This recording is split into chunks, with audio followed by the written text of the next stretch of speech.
All right, let's jump right in. Welcome to this explainer, where we're going to dive straight into the math and theory behind the 80% learning curve.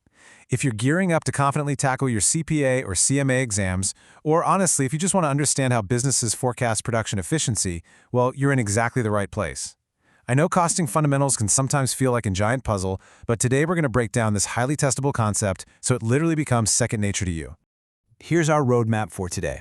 We'll be defining the curve, looking at the 80% doubling rule, the cumulative average assumption, walking through the pattern, avoiding common exam mistakes, and finally, looking at real-world practical limitations. So part 1, defining the learning curve. Think about the very first time you tried to put together a piece of flat-pack furniture. It probably took you hours, right? But by the time you built the third or fourth identical chair, you were absolutely flying through the steps.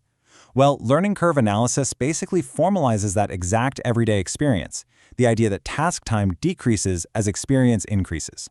But here's the kicker, and the key phrase you really need to remember for your exams. This time reduction occurs most rapidly during the early stages of production, because as human experience grows in a manufacturing process, workers figure out shortcuts, muscle memory kicks in, and the time needed to finish a task drops off a cliff early on, before eventually leveling out as they hit maximum efficiency. Okay, moving on to part 2, the 80% doubling rule. So how do cost accountants actually measure that increased efficiency mathematically? We need a predictable model, right? Well, the core mechanic of the learning curve isn't tied to making just one more individual unit, not at all.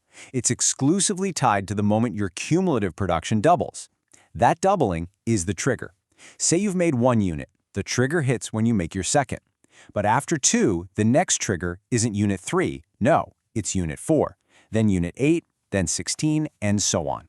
The reduction in time is measured exactly at these specific milestones of doubling. Now, while different industries definitely have varying rates, and fun fact, this whole concept actually originated in aircraft manufacturing when engineers noticed planes were being built faster and faster over time, 80% is kind of the magic number. It's the most universally accepted percentage used out there in practice when calculating this doubling effect. Plus, it's for sure the percentage you're most likely to see in your textbook problems and on exam day. Which brings us to part 3, the cumulative average assumption. Before we start crunching the numbers, we've got to talk about the single most critical rule in this entire framework. I literally want you to burn this sentence into your memory. The most common assumption is that the learning rate applies to the cumulative average completion time per unit. Knowing exactly what that 80% applies to is the absolute secret to mastering this topic. It applies to the cumulative average, not the total time, and definitely not the time it takes to build just the newest unit. This is a classic trap. Examiners love to trick you into applying your 80% learning rate to the total time spent so far, or to the time of the very last unit produced. That is a guaranteed wrong answer. The correct move is always to multiply the percentage by the cumulative average time per unit. Honestly, if you can keep this rule straight, the math becomes incredibly simple. So let's look at part 4, walking through the pattern. Let's actually put this theory into practice and track a product through its early production stages. Let's say a worker is assembling a complex engine part. For step 1, the very first unit takes, say, 100 minutes to produce. Since cumulative production is just 1, the average is 100. For step 2, we double our total units from 1 to 2. We take our previous average of 100, multiply it by 80%, and boom, our new cumulative average drops to 80 minutes per unit. For step 3, we double those cumulative units again, from 2 to 4. We take that previous average of 80 minutes, hit it with that 80% multiplier, and it drops perfectly to 64 minutes. All right, now it's your turn. Based on this rhythmic doubling pattern we've got going on, can you guess what the cumulative average time will be when we reach 8 units? Remember, we were just at 4 units with a cumulative average of 64 minutes. Well, doubling from 4 to 8 units means we just take that 64-minute average, multiply it by 80%, and the average drops down to 51.2 minutes. Doubling again to 16 units? That drops the average to 40.96 minutes. The cumulative average time is constantly, predictably scaling down by that 80% factor at every single doubling interval. And once you have your new cumulative average, you simply multiply it by the cumulative units to find your total time. For example, at 4 units, an average of 64 minutes means a total time of 256 minutes. See? The math works in perfect harmony.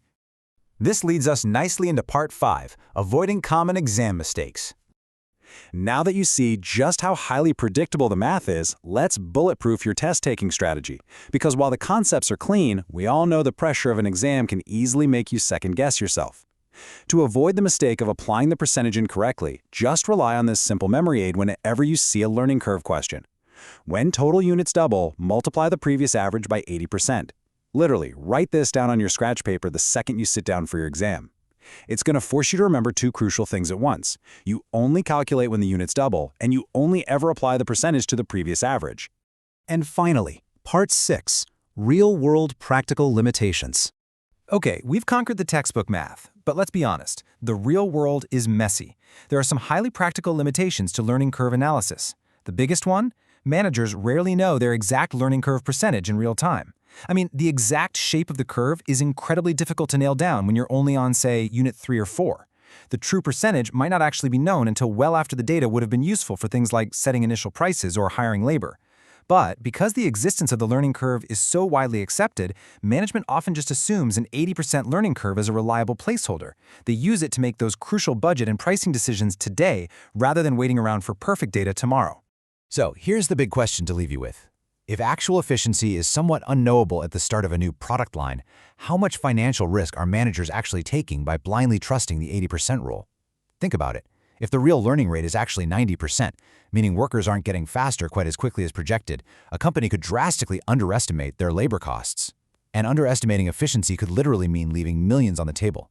The math is simple, sure, but the business implications, they are massive. Definitely something to think about the next time you look at a price tag. Thanks so much for joining me on this explainer.